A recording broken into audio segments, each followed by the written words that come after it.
Sonora FM.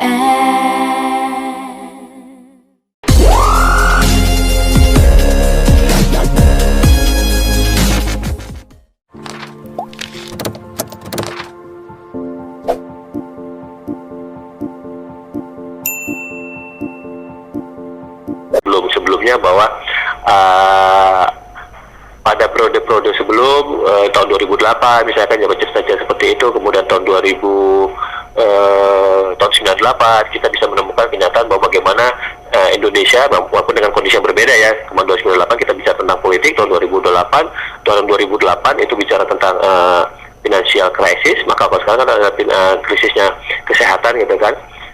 Belajar dari sana ada ketahanan-ketahanan yang menarik gitu kan. Kita bisa lihat dari 2008 setelah tekanan yang luar biasa dia bisa dilewati, terjadi pertumbuhan yang sangat baik seperti dari perseroan kinerja perseroan tercatat di bursa, dan itu memiliki cara berpikir yang sama, terefleksikan walaupun sebenarnya ada catatan khusus bahwa kondisi ini belum ketemu titiknya nih, kecuali mungkin ada sebuah negara atau sebuah lab yang bisa mengatakan dengan firm bisa dipastikan oleh WHO bahwa obat yang ditemukan itu benar-benar bisa membantu untuk menyembuhkan dan meningkatkan keselamatan manusia keseluruhan. Maka ini akan menjadi sebuah kejutan yang akan menarik. Itu Mbak. Kemudian ada yang lebih menarik lagi. Kenapa investor juga akhirnya harus terus memperhatikan dengan baik kinerja perseroan. Pemerintah juga telah merilis sebuah kelonggaran berkaitan dengan pajak penghasilan badan usaha. Kita tahu untuk perusahaan yang tercatat di Bursa Efek Indonesia yang melepas 40% saham kepada publik, itu akan telah mendapatkan relaksasi potongan pajak penghasilan badan dari 25% hingga menjadi 20%. Nah, dengan peraturan baru yang dikeluarkan oleh pemerintah yang telah mulai efektif, itu menjadi 19%. Artinya akan ada tambahan keringanan 1%, dan itu jelas akan memberikan kontribusi yang signifikan terhadap kinerja perseroan. Itu satu. Kedua, relaksasi juga diberikan kepada badan usaha non-emiten, jadi tidak harus publik, dan untuk pajak penghasilan badannya dari 25% menjadi 22%, potongan 3%. Ini jelas akan memberikan kontribusi juga terhadap pendapatan perusahaan yang ujung-ujungnya jelas akan memberikan sebuah keuntungan tersendiri buat perseroan guna mengembangkan bisnisnya atau minimal untuk bertahan melalui kondisi seperti ini. Oke, Mas Hari, menjelang Idul Fitri, apakah perdagangan akan terhenti sebentar, Mas? Secara historis, secara sejarah biasanya sih pelaku pasar akan mencoba merealisasikan gitu kan. Hanya libur kita cukup panjang ya, mulai besok Kamis, Jumat, dan tanggal 25 Senin 3 hari. Overall pelaku pasar juga akan memperhatikan apa yang terjadi di bursa regional. Ini akan menjadi tolak ukur. Indonesia sendiri secara umum fokusnya masih ke soal COVID ya.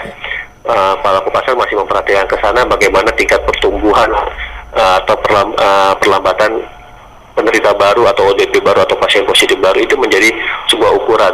Pelaku pasar sangat menantikan bahwa angka ini cenderung decline gitu kan, bukan flat atau up malah itu. Nah, ini akan menjadi kuncinya gitu. Kalau misalnya hari ini dikabarkan atau terindikasi misalnya cenderung decline, mengalami penurunan, kemungkinan si pelaku pasar akan tetap optimis. Pembelian saham tetap akan terjadi secara selektif, itu pasti pada bisnis-bisnis tertentu yang terutama untuk sektor-sektor yang mampu tetap memelihara pasar dia dengan baik, memelihara kedekatan dia dengan pelanggannya.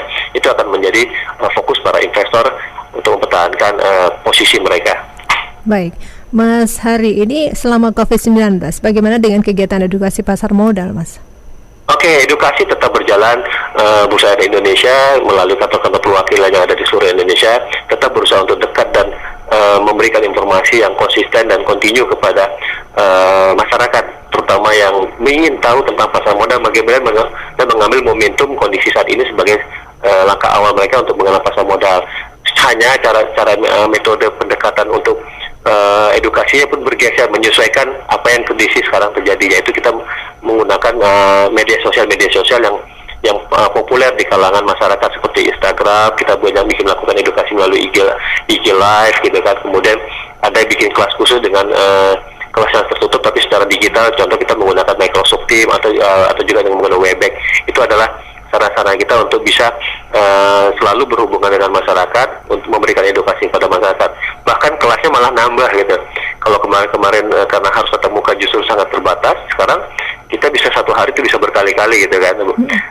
Untuk bulan depan malah bursa dari divisi pemasaran Bursa Efek Indonesia itu akan mengembangkan sebuah program yang menggandeng banyak pihak yang kita sebut dengan Waktu Indonesia Berinvestasi, yaitu kita bekerja sama dengan para emiten untuk mengenalkan emiten tersebut pada publik, sehingga teman-teman investor muda yang baru-baru gitu atau yang baru memulai itu bisa mengenal dulu perusahaan-perusahaan yang ada di Bursa Efek Indonesia mengenai model bisnisnya, sehingga dia bisa paham dulu ke perusahaan A model bisnis seperti apa, yang kemudian dia kalau dia merasa kenal dan cocok mungkin dia bisa masuk seperti itu. Ini itu adalah upaya yang dilakukan. Selain dengan emiten, kita juga akan banyak juga menggandeng para analis yang ada di sana, terutama yang populer gitu kan, yang untuk bisa lebih dikenalkan lagi kepada para investor muda atau investor yang sudah existing. Baik, Mas Hari, ada pesan yang ingin disampaikan untuk masyarakat, Mas? Selalu jaga kesehatan, tetap optimis, kemudian jangan lupa gunakan masker dan mencuci tangan, selalu menjaga physical distancing. Yang paling penting adalah saat ini kita tidak perlu memikirkan untung terlebih dahulu. Tapi yang paling penting adalah kita memikirkan untuk bisa bertahan dan melalui kondisi ini dengan baik. Karena kalau kita bisa melalui kondisi ini dengan baik tanpa ada satu kekurangan, itu adalah sebuah keberuntungan tersendiri. Jadi stay hard, keep positif. Baik, Mas Hari, terima kasih waktunya juga informasinya. Sama-sama Mbak Enda. Baik, sukses selalu. Sama-sama. Itu tadi Mas Hari Mulyono, Kepala Bursa Efek Indonesia Palembang, sudah menyampaikan informasi mengenai kondisi terkini pasar bursa selama COVID-19. Sonora FM.